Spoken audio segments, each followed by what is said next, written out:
आप देख रहे हैं अनहोनी। अनहोनी में आज की कहानी हमारे साथ शेयर की है प्रकाश जी ने। तो चलिए बढ़ते हैं आज की इस कहानी की ओर। मध्य प्रदेश के रहने वाले प्रकाश जी बताते हैं कि ये बात उन दिनों की है जब हमारा गांव अभी के मुकाबले काफ़ी कम विकसित था। यहाँ तक कि हमारे गांव में किसी भी चीज़ को पिसवाने के लिए चक्की भी नहीं था, जिस वजह से गांव के तकरीबन सारे लोगों को धान वगैरह दराने के लिए बिलकुटरी जाना पड़ता था। ऐसे ही एक रोज़ मुझे और मेरे दोस्त आशीष को धान दराने जाना था, मगर दिन में इतनी धूप थी कि घर से बाहर पैर रखने की हमारी हिम्मत नहीं हुई, जिस वजह से हमने रात के वक्त निकलने का तय किया। फिर अंधेरा होते ही साइकिल में धान लाद कर हम दोनों बिलकुटरी गांव के लिए रवाना हो गए।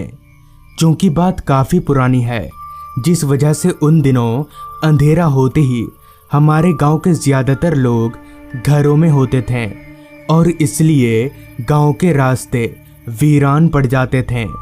उस रात भी आलम कुछ ऐसा ही था।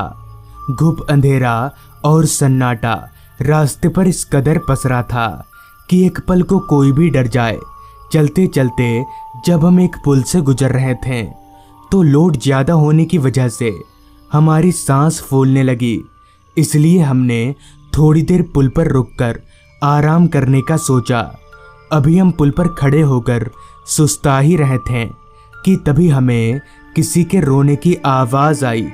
सुनने से ही पता चल रहा था कि वो किसी औरत की आवाज़ है, मगर उस पुल के आगे पीछे दूर दूर तक कहीं कोई औरत दिखाई नहीं पड़ रही थी।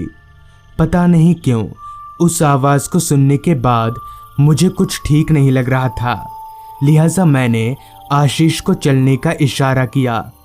फिर हम लोग वहाँ से आगे निकल गए और सीधे बिलकुटरी गांव के चक्की पर पहुँचे। बिलकुटरी गांव बड़ा होने के कारण बहुत सी दुकानें अभी भी खुली हुई थीं। खैर हमने धान दराया और फिर वापस घर की तरफ चलने लगे। अब रात काफ़ी हो चुकी थी। अभी मैं साइकिल चला ही रहा था कि आशीष बोला, यार उस पुल पर से जल्दी निकल जाना। जिस पर मैंने कहा, अबे डर मत, मैं हूं ना। अब रास्ता इस कदर खामोश हो चुका था कि दूर कहीं से ट्रेन के गुजरने की आवाज़ भी हम साफ तौर पर सुन पा रहे थे। रास्ता खाली तो था ही, ऊपर से अगल बगल जंगल होने की वजह से और भी ज़्यादा डरावना लग रहा था। खैर मैं साइकिल चलाता रहा। चलते चलते अब हम लोग फिर से उसी पुल पर आ गए थे जहां आते वक्त हमें रोने की आवाज़ आई थी। अभी हम उस पुल पर चल ही रहे थे कि तभी फिर से हमें किसी औरत के रोने की आवाज़ आने लगी। उसी तरह की आवाज़ को दोबारा सुनकर मुझे काफ़ी अजीब लगा, मगर इस बार जब मैंने इधर उधर देखा तो पाया कि पुल के किनारे पर एक बूढ़ी अम्मा अपना सिर झुकाए बैठी है और रो रही है। तो पहले तो उस औरत को देखकर मुझे शक हुआ, मगर फिर लगा कहीं ये बूढ़ी अम्मा कोई मुसीबत में तो नहीं है, लिहाजा मैं साइकिल स्टैंड पर लगाकर उन अम्मा जी की तरफ बढ़ने लगा। अभी मैं उनकी तरफ 2 कदम बढ़ा ही था कि तभी आशीष ने मुझे रोकते हुए कहा, क्या कर रहा है, छोड़ घर चलते हैं। जिस पर मैंने कहा, रुक, लगता है इन्हें कोई मदद चाहिए। ये बोलते हुए मैं उन अम्मा जी के पास जाकर खड़ा हो गया और बोला, क्या हुआ अम्मा, काहे रो रही हो?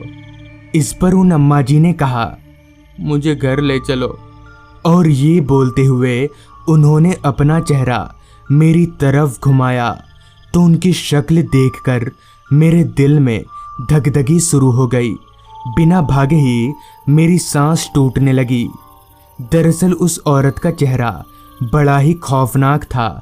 उसकी आंखों की पुतलियां बिल्कुल सफ़ेद और चेहरा फूला हुआ था।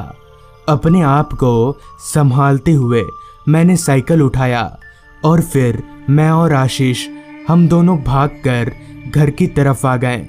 घर पहुंचने के बाद इस बात का जिक्र करने पर पता चला कि आज से कुछ साल पहले एक माँ और बेटे में किसी बात को लेकर कहा सुनी हो गई थी, जिसके बाद बात बढ़ने की वजह से माँ ने इसी पुल पर कूदकर अपनी जान दे दी थी और तब से वो औरत की आत्मा यहीं भटकती है और पुल पर से गुजरने वाले लोगों को घर ले जाने के लिए बोलती है।